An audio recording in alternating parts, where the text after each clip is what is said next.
Et si la dépression était une chance? Alors oui, je sais, dit comme ça paraît surprenant, et même un peu provocateur. Mais avant d'aller plus loin, permettez-moi de vous raconter une histoire. L'histoire de quelqu'un que j'ai bien connu. Alors imaginez une personne, mal dans sa peau, timide, qui n'était pas à l'aise avec les autres, pas à l'aise avec la vie et pas à l'aise avec lui-même. Qui passait de longues heures devant la télévision, comme pour fuir sa vie, fuir ses rêves et fuir ses projets. Alors bien sûr, secrètement, il avait des rêves. Celui d'être plus confiant, d'être plus à l'aise. Il rêvait de se créer une vie stimulante et sur mesure.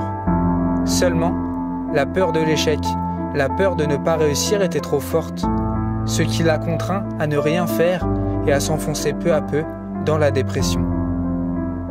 Cette personne dont je vous parle, c'était moi. Épuisé par une vie chaotique et vide de sens, mes dernières illusions s'effondraient à mesure que mon corps me lâchait.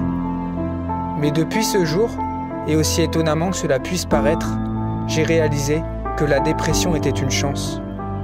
Une chance de repartir de l'avant, de faire table rase du passé, de me réinventer, d'être enfin le créateur positif de ma vie.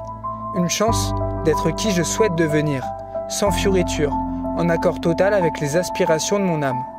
Une chance de sortir de la grisaille quotidienne, de voir la vie comme une opportunité à saisir, de réaliser que je suis le seul maître à bord, responsable de mes peines certes, mais aussi et surtout responsable de mon bonheur.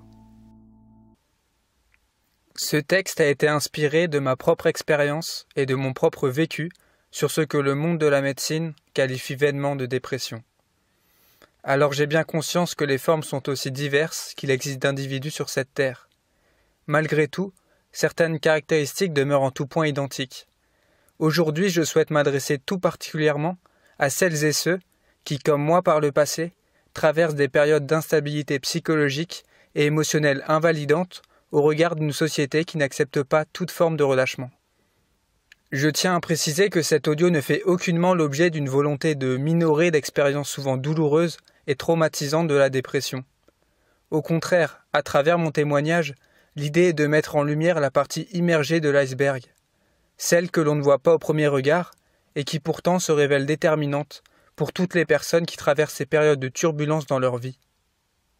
Pour commencer, il me semble important de redéfinir succinctement ce que l'on entend par le terme de dépression. Alors d'un point de vue physiologique, on pourrait parler d'un manque d'apport de sang au niveau du crâne et de l'ensemble de la sphère cérébrale. Alors il en va de soi qu'un exercice physique régulier et une alimentation appropriée favoriseraient une moindre déperdition circulatoire dans cette zone. Seulement, l'action demeurera en partie inefficace si la cause même du problème est occultée. Alors j'aime faire l'analogie entre la dépression et le rôle de la fièvre. Je m'explique. Aujourd'hui, il est communément admis que la fièvre se manifeste dans un processus de guérison du corps. Freiner ce processus par la prise d'un Doliprane ou de toute autre substance entravant ce symptôme physiologique normal ne fera que ralentir la guérison. Au même titre, la dépression peut être identifiée par un ensemble de symptômes qui se révèlent utiles et même indispensables en vue d'un retour à l'équilibre, ce que l'on appelle communément le processus d'homéostasie. Ainsi, accueillir les changements sans entraver le processus est la première des choses à comprendre. À travers cette expérience de dépression, c'est finalement un message qui nous est envoyé, un message visant à nous faire observer tout le chemin parcouru jusqu'ici, un message qui nous invite à la remise en question. Alors le but ici n'est pas de rentrer dans un processus d'auto-jugement culpabilisant, mais bien de prendre de la hauteur et d'ainsi remettre en perspective les différents chemins qui nous ont éloignés de notre propre joie de vivre et d'une vie plus épanouissante.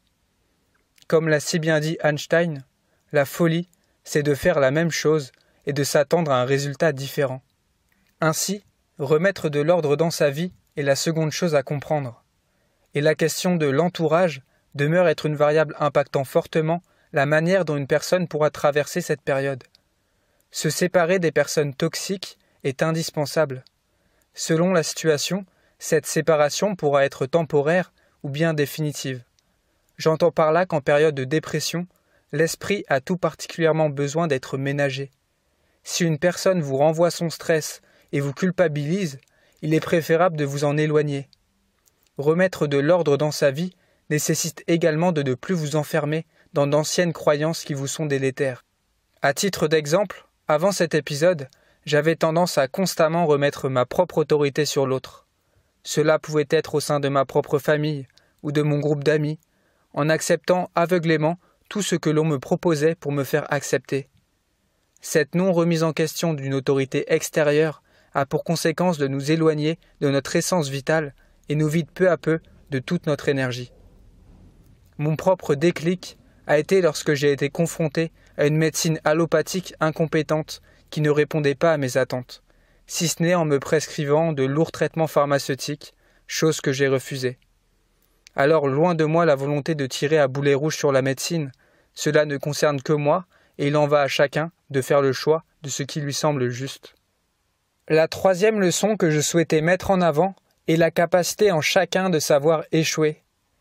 Alors même si la dépression n'est pas un échec en tant que tel, il est aisément entendu que lors de cette période, l'individu est en perte de vitesse, confronté à toutes sortes de démons intérieurs qui rend toute fin heureuse difficilement perceptible sur l'instant. En ce sens, apprendre des vertus de l'échec nécessite de savoir échouer. L'auto-jugement, la frustration et la colère nous empêchent bien souvent de profiter pleinement de nos échecs. Comment apprendre de nos erreurs si nous ne parvenons pas à les accepter ? L'échec, tout comme la dépression, peut très bien s'avérer être la source de nos désillusions les plus profondes, ou bien être le pilier d'une plus grande évolution. L'essai-erreur crée la nouveauté, et l'échec est un diplôme qui s'acquiert. Lorsque le rôle de la dépression est accepté, compris et intégré cellulairement, celle-ci laisse place à une ouverture de conscience ayant pour conséquence une transformation en profondeur de la personne concernée. Pour conclure cet audio particulièrement dense, je souhaitais terminer par une citation de Krishnamurti qui selon moi résume bien les enjeux de la dépression au regard de la situation française et même mondiale de notre époque. Ce n'est pas un signe de bonne santé mentale que d'être bien adapté à une société malade. Alors sur ce, je vous laisse méditer là-dessus, et si le cœur vous en dit, envoyez-moi vos impressions en commentaire. Merci de votre écoute, et surtout, restez conscient. Et si ce type de contenu vibre en vous, n'hésitez pas à vous abonner à la chaîne Coach Conscient et à partager ces vidéos autour de vous.